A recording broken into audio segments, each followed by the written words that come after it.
Sa daan nilakaran ng Ama, doon ay lalakad ang bawat isa, walang makatatakas, lahat tayo'y tatahan. Siya'y inusin, kaya tayo pag-usin. Siya'y nilibang, kaya tayo'y iwakin. Naganap muna sa Kanya, ang sa atin ay itinalukala. Kapag naglilingkod kay aming magsubok, habang nagbabanal, pilit ibinubuhay. Kung nagmamalasakit, lalo kang iuusin, ang taglay na liwanag, pinapatay na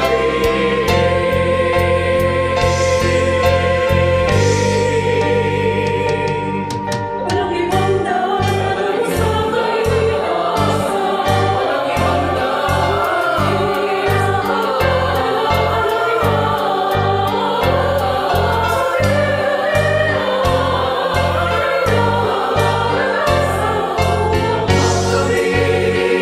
ng buhay na walang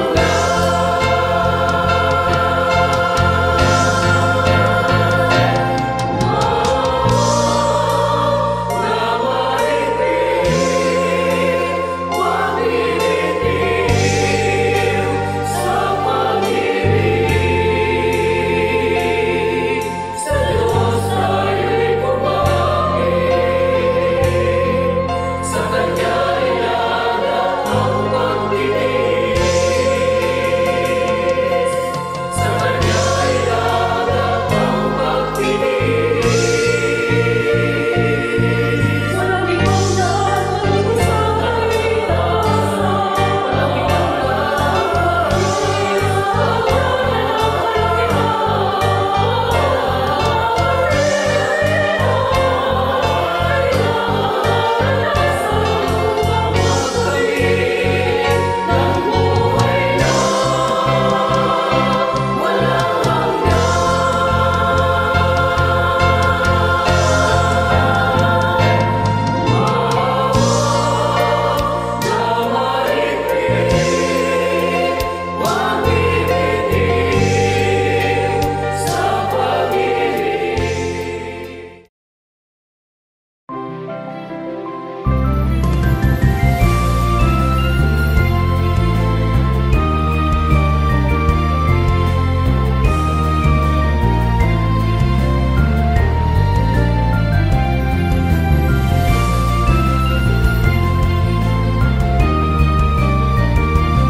Magandang gabi sa aming mga viewers.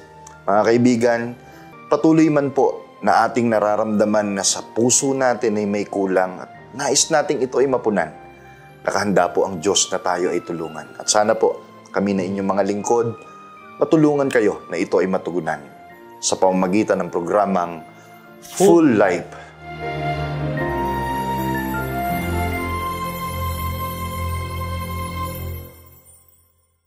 Welcome once again to the Full Life program, where we believe through Jesus' Gospel ay tiyak na igaguide tayong lahat sa isang balance at full life.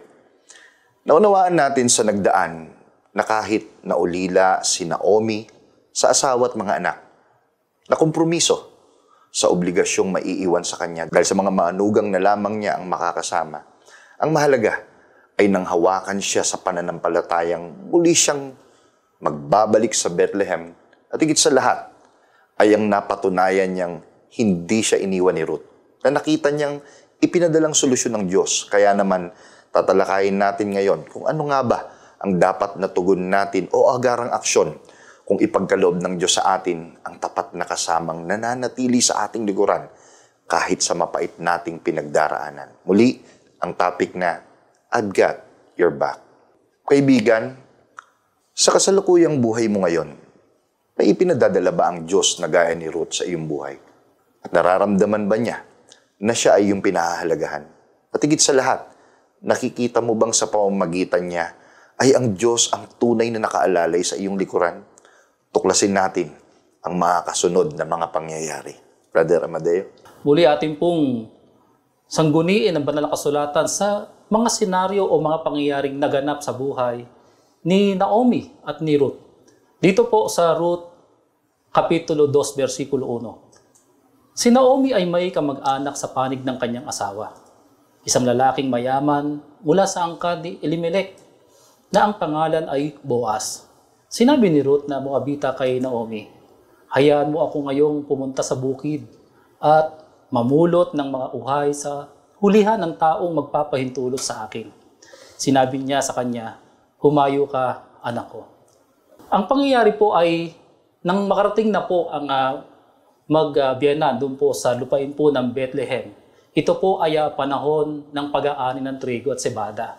Ito po ay katumbas ng palay sa ating pong panahon.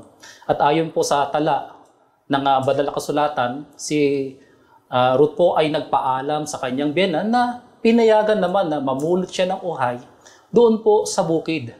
Mapapansin po natin mga kaibigan na bago pa lamang po si Ruth doon po sa dako at hindi pa niya kabisado, hindi niya pa alam kung ano bang ugali ng mga tao na naroon.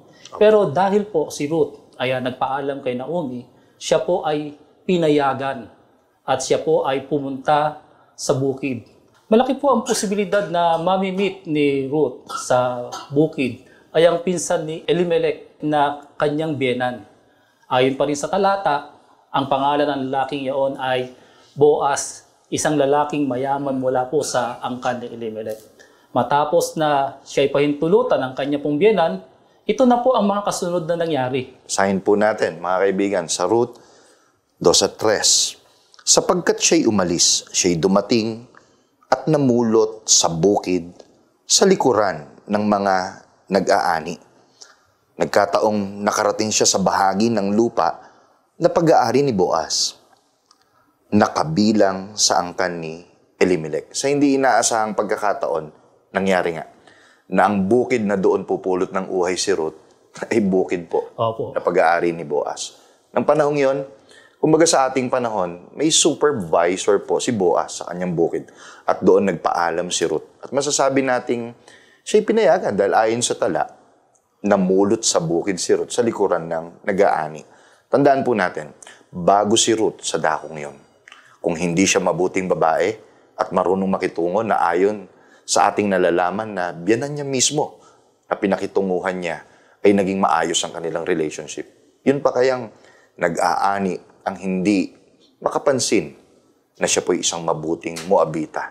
Tuloy po natin, Brother Amadeo. Sa verse 4, ganito po naman ang nakasulat. At narito si Boaz ay nakarating mula sa Bethlehem. At sinabi niya sa mga nag-aani, ang Panginoon ay sumainyo. At sila'y sumagot, pagpalain ka nawa ng Panginoon. Tuloy po natin. Pagkatapos ay sinabi ni Boaz sa kanyang lingkod na kanyang tagapamahala sa mga nag-aani, kaninong dalaga ito?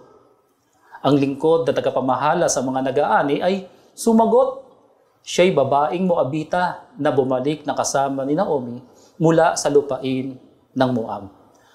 Kanyang sinabi, ipinapakiusap ko na pamulutin at pagtipunin mo ako sa gitna ng mga biki sa likuran ng mga nag-aani.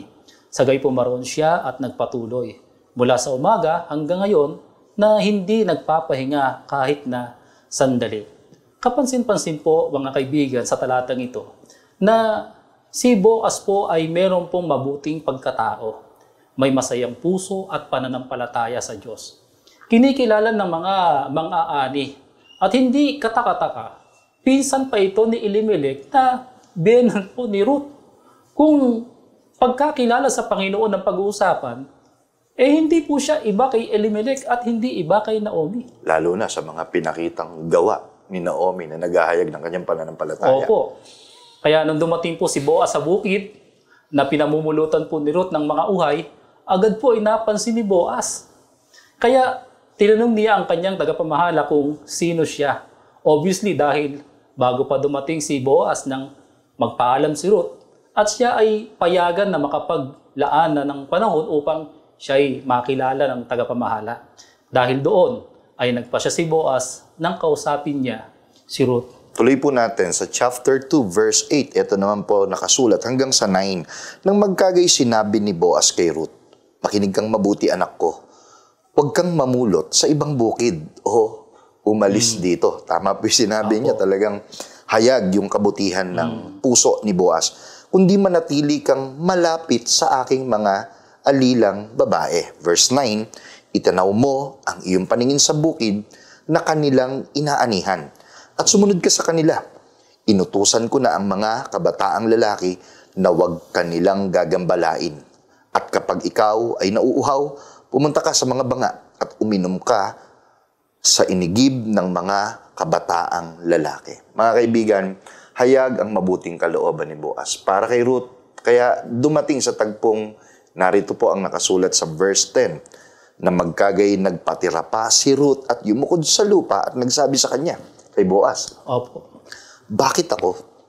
Bakit ako nakatagpo ng biyaya sa iyong paningin upang ako'y iyong pansinin? Gayong ako'y isang dayuhan? Di po ba? Ang walang malay na si Ruth ay hindi napigilan na itanong kay Boaz ang mga bagay na yon. Kaya na-reveal na po ang lahat ng sabihin ni Boaz sa verse 11. Ngunit sinabi ni Boaz sa kanya, "Ipinaalam sa akin ang lahat ng ginawa mo sa iyong biyanan, mula sa pagkamatay ng iyong asawa, at kung paanong iyong iniwan ang iyong ama at iyong ina, at ang lupaing sinilangan mo. At ikaw ay pumarito sa bayan na hindi mo nalalaman noon." Makikita po natin, mga viewers, bago pa man magpaalam si Ruth kay Naomi, di po ba? Opo. At makapamulot si Ruth ng mga uhay hanggang sa dumating si Boaz, ay alam na ni Boaz ang background ni Ruth. Meron na po siyang paunang kaalaman. Tandaan natin, kaibigan, dahil sa pagpapahalaga ni Naomi kay Ruth, at sa nakita niya na si Ruth ay ipinadalang tulong sa kanya, kumbaga, this time, ginampanan niya ang part niya. Agaran siyang umaksyon na nagpapakita ng pagpapahalaga kay Ruth. Simula pa lang nung magpaalam siya papuntang bukid, hindi imposible na maaaring mula kay Naomi ay naibigay na ang kumpletong information kay Boaz tungkol kay Ruth. Mga kaibigan, nasa pasimula pa lang po tayo. Makikita na po natin, mga kaibigan, na tayo man ay aaksyon sa ganitong mga pangyayari. Tuloy-tuloy na ipinakita ng Panginoon ang kabutihang loob. Tandaan natin, yan ay sa part ng naging pagpapahalaga ni Naomi kay Ruth. Puntahan naman natin kung ano ang idinulot ng pagtatapat ni Ruth na manatili sa likuran ni Naomi. Pakinggan po ninyo, mga kaibigan. Ang napakasarap na sinabi po ni Boaz kay Ruth. Dito po naman sa verse 12 ay nakasulat, "Gantihan nawa ng Panginoon ang iyong ginawa at bigyan ka nawa ng lubos na gantimpala ng Panginoon, ang Diyos ng Israel, na sa ilalim ng kanyang mga pakpak, ikaw ay nanganlong." Nang magkagay kanya sinabi, "Makatagpo nawa ako ng biyaya sa iyong paningin, Panginoon ko, sapagkat ako'y iyong inaliw at may kabaitang pinagsalitaan mo ang iyong lingkod, bagaman ako'y hindi isa sa iyong mga alila." Napaka-importante po nito. Napakaligaya para kay Ruth na ang kabutihan niya kay Naomi ay na-appreciate hindi lamang, Brother Amadeo, ng mga tauhan ni Boaz nung time na nagpaalam siya na mamumulot siya ng uhay, kundi maging ni Boaz mismo. Hindi normal ito sa kasalukuyang panahon. Opo. Kumbaga, katulong at isang mayamang amo na may mataas na kalagayan sa lipunan. Pero ang pinakamasarap para kay Ruth ay nang sabihin ni Boaz, Pagpalain ka nawa ng Panginoong Diyos ng Israel, yamang sa Kanya ka dumulog at napakalinga. Bantayan niyo po ito. Sa English version, mababasa natin ang mensahe ni Boaz kay Ruth. May the Lord reward you for what you have done. May you have a full reward from the Lord, God of Israel, to whom you have come for protection. Para kay Boaz, napakalinaw nito. Sinabi niya, Ruth, hindi ako. Hindi dahil sa akin kaya natanggap mo ang mga suportang ito. At higit sa lahat, hindi ako, kundi ang Diyos ng Israel ang dumating sa buhay mo para sa proteksyon na natatanggap mo ngayon. Opo mga kaibigan, dahil sa pagpapahalaga sa mga nakakasama natin, na pinapadala ng Diyos, sampalatayanan niyo po, na kung maa-appreciate natin sila at maiingatan natin sila, iingatan natin ang pakikisama nila sa atin at natin sa kanila sa ating buhay, tandaan natin, ang Diyos ang nagsasabi talaga sa atin na, I've got your back. Di po ba? Tuloy po natin. Bunga ng lahat ng pagtatapat ni Ruth kay Naomi, ang lahat ng mabuting bagay na kanyang tinanggap, ay ayon po sa narinig natin sa pagpapaliwanag po ni Brother Ryan. At tayo po'y magpatuloy sa ating pong mahalagang tinatalakay na issue. Para kay Naomi, ano ang pinakamagandang bunga na masabi nating na kanyang tinanggap? Opo. Kasi naihayag yung kay Ruth di ba? Para kay Naomi naman ngayon. Kaya ang sagot po niya na talagang maliwanag. Pagbalik po ni Ruth sa piling ng kanyang biyenang si Naomi at matapos na ikwento ni Ruth ang nangyari, ganito po ang mga kasunod na nangyari. Ang pagpapahayag ni Boaz na masabing pagpapasalamat dahil sa ginawa ni Ruth na pagtatapat kay Naomi ay ang pagpapahayag ni Boaz na ang Diyos mismo ang tunay na gumawa ng lahat ng bagay para sa kanya. Amen. Kaya po, napakabuti at ituloy po natin ang malinaw na pananaw ni Naomi sa lahat na ikinuwento sa kanya ni Ruth. Dito po sa verse 20, sinabi ni Naomi sa kanyang manugang, pagpalain nawa siya ng Panginoon na hindi pinagkait ang kanyang kagandahang loob sa mga buhay at sa mga patay. At sinabi sa kanya ni Naomi, ang lalaking iyon ay isa nating kamag-anak, isa sa pinakamalapit nating kamag-anak. Hindi pinag-ait ng Diyos ang kanyang kagandahang loob sa mga buhay at sa mga patay. Ibig sabihin na Naomi sa mga salitang ito dahil sa kanyang naging aksyon sa nakita at pagpapahalaga sa solusyong ibinigay ng Diyos sa buhay niya. Malinaw kay Naomi nang sabihin niyang hindi ipinag-ait ang kagandahang loob kahit sa mga patay. Ay makikita natin para kay Naomi ay hindi nilimot ng Diyos ang kanyang asawang si Elimelech at ang kanyang mga anak. At yun ay bunga ng kanyang pananampalataya. Sa kabila ng pagkaulilan niya, ay nagpa siyang bumalik sa Bethlehem. Dahil sa totoo lang, ang kanyang binalikan ay ang kanyang pananampalataya sa Diyos. Mga kaibigan, sana po nakita natin ang napakahalagang mga pangyayari sa kwento ni Ruth at ni Naomi.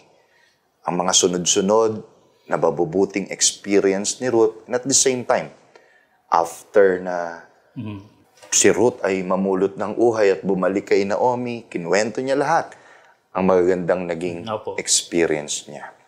Mga kaibigan, dahil dito sana tularan natin si Ruth. Maging padalang tulong ng Panginoon sa mga nangungulila. Dahil who knows, may pananampalataya palang hahawa sa iyo upang matagpuan ang pagpapala ng Diyos. Sa katunayan, nang sabihin ni Ruth kay Naomi, nang ito ay magpasyang siya ay iwanan, mag-una, di ba? Dahil ayaw nang makasama o dahil sa sakit ng nararamdaman ay sinasabi ni Naomi na bumalik ka na sa iyong mga magulang. Noong mga panahon po na yon, nung magpasya siya mga kaibigan, sinabi ni Ruth na ang iyong Diyos ay magiging aking Diyos. At yun po, yung mga salitang yun, Brother Amadeo, ay masasabi natin hindi lang sa pakinig ni Naomi nakarating yun. Hindi lang sa damdamin ni Naomi, kundi maging sa pakinig at sa damdamin ng Diyos ay nakarating ang mga salitang ito ni Ruth. At yun ay tinanggap ng Diyos mula kay Ruth upang iligtas siya sa dating pagkakilala sa hindi tunay na Diyos. At maging gaya din tayo ni Naomi na sa kabila ng lahat ng pinagdadaanan ay nanghawakan sa pananampalataya Katunayan lamang na ang pagkakaibigang ito na umantig sa maraming panahon ay nagpapatunay na hindi lang ikaw at hindi lang ang iyong kaibigan ngayon, kundi ang Diyos ang nagpapatunay na sa anumang sitwasyon ay makakaasa kang, may maaasahan kang siya ay nasa ating likuran. Muli, lagi nating tandaan, ang mga ebanghelyo ng Panginoon ay nagpapaalala po sa atin, mga kaibigan, sa pamamagitan ng programang ito, na when God is all we have, surely we can achieve a full life. Salamat at magandang gabi po.